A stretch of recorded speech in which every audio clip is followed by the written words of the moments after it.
Been in Turkey for 5 years and you still don't speak Turkish? I am sure you've heard this sentence from both locals and non locals so many times. Sometimes out of love, sometimes out of expectation, sometimes they say they care. People have a tendency to show their care in different ways, but let me tell you that integration has a very difficult and long process for some of us.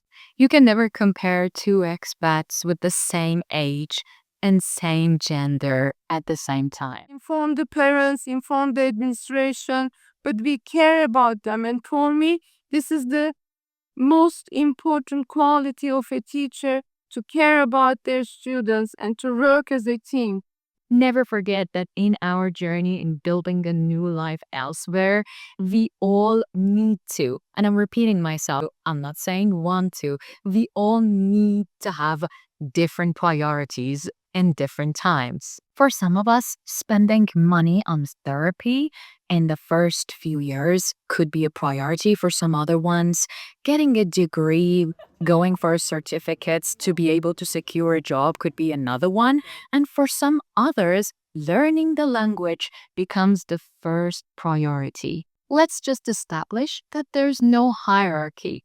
It's integration and it can happen in different forms. It is exactly like asking someone over 30, why aren't you still married? Or why haven't you gotten pregnant? We don't do that, right? Because we know that people have different timing with these things. For expats, the process of integration is exactly the same. When we first move to a country, we might have a friend, or if you're lucky, a colleague or a relative to ask for help. For some people, asking for help is very easy. Some other ones are learning how to do so.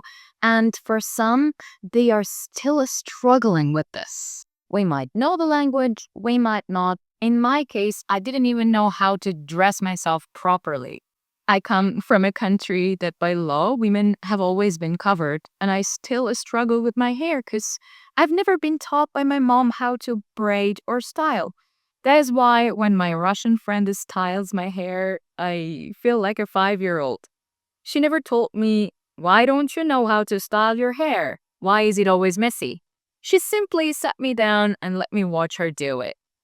And that, finding a friend like that, could be another priority. For me, the first years of moving to Turkey as an ESL teacher, the biggest priority was to get my CELTA. And I don't come from a wealthy background, so I had to say whatever I had to do so. Having a Turkish tutor has only been possible and pragmatic to do so recently after 5 years. Have I tried other ways to learn the language? Yes. Have I been able to do so? A little. Remember, different timing. My mom did have other great qualities now that I think about it. She taught me to take my time with things and prioritize. So next time someone asks you whether you have learned the local language after years of being in that country, either English, German, Turkish, etc., just look them in the eye and tell them it has not been a priority, but I'm working on it.